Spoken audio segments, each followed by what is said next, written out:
যেদিন আমার কাকা মারছে ওই দিনকে তারা বাজার মানে যখন বাজার থেকে নিউজ পাইছে যে আমার কাকা তাদেরকে মারছে, মারার পর ঘর দুয়ার সব ভেঙে চুরে ফেলাইছে। আমার দাদিরা সবাই বাসায় ছিল, কিন্তু কেউ নামতে পারে নাই।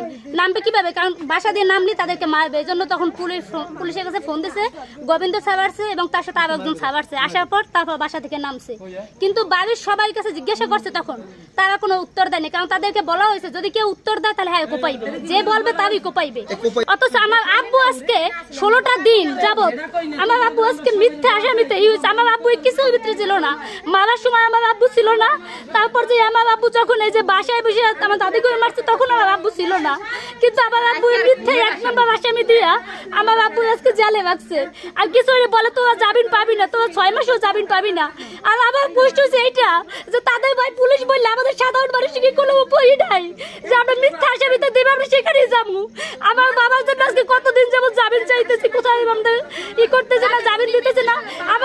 আমি ইমাম হোসেন, আমার গ্রাম চরসনাবাদ, বাঁশবাড়ি ইউনিয়ন 2 নং ওয়ার্ড, বাড়ি চরসনাবাদ, সেরাজ চৌকিদার বাড়ি নামেই পরিচিত। আমার চাচতো ভাই শাহজামাল মির্জা, মুসলিম মির্জার মেজো ছেলে শাহজামাল মির্জা, সে পারিবারিক একটা বিষয় নিয়ে মহিলাকে একটা গ্যাঞ্জাম নিয়ে আর কি, মহিলারা যে কোনো সময় যে কোনো মুহূর্তে গ্যাঞ্জাম ঝগড়াঝাটি হইতেই পারে। সেই সূত্র ধরে শাহজামালের বোন আমার মাকে মাইরা কান ফাটাই ফেলাইছে, আমার বোর মাইরা হাতটা করে ফেলাইছে, কালো করে ফেলাইছে। আমি তো কামালের দোকানে কাজ শিখি। আর এই 2 দিন ধরে আমার শাশুড়ির মারে হেন্না করে ধরছে দরজা বইয়া, কালকে ধরছে এইখানে বইয়া। যে ঘটনা মনে করেন যে হয়েছে মুসলিমের লাগে, এই জিমেন হোসেনের লাগে বা মাহাবুলের লাগেও এই আচরণটা করে। ওর মায়েরে মারছে, ওর স্ত্রীরও মারছে।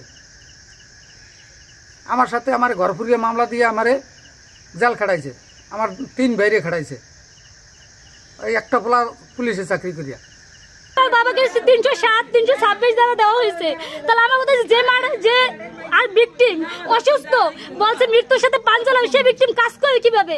সে তো প্রতিনিয়ত কাজ করতেছে। আমার বাবা তো একজন শ্রমিক, আমাদের শ্রমিক করে আমাদের বাসায় কাজ করে তার রোজগার করে আমাদের 3টা ভাই বোন লেখাপড়া করাইতেছে, খাওয়াইতেছে। তাহলে আমার বাবা যদি জেলখানায় পড়ে থাকে মিথ্যা আসামির জন্য, মিথ্যা কেসের জন্য, তাহলে আমাদের সংসারটা কিভাবে চলবে?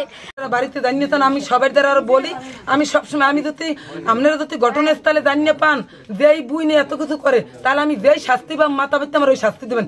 আর আমি যদি সবার কাছে বলি যে আমাকে একটু মিশাই দেন, আমরা 2টা পক্ষ ধ্বংস হইতে আমাকে টাকা কেন কেস মামলা কেমন দারোগা পুলিশে খাইবে আমাকে টাকা যে মাইসে আর ফিরে দ্বিতীয়বার না খাইতে পারে। আপনারা যে আপনার ভাইয়ের পুলিশের প্রভাব খাটান, এটা কেমন? না, এটা আমরা কোনো জায়গায় খাড়াই না, কোনো জায়গায় আমরা এটা খাড়াই না। আমরা জানিয়ে দেখেন আমার ভাইয়ের কোনো সময় আমরা নাম নেই বাড়ির, এবং এই গিনওয়ান ভরি আমরা জানিয়ে চান যে আমার ভাইটা পুলিশ চাকরি করে কিনা, এই আমার ভাই কোনো আমরা কোনো মাইছেলা কোনো এরকম দক্ষতা দেখাই কিনা।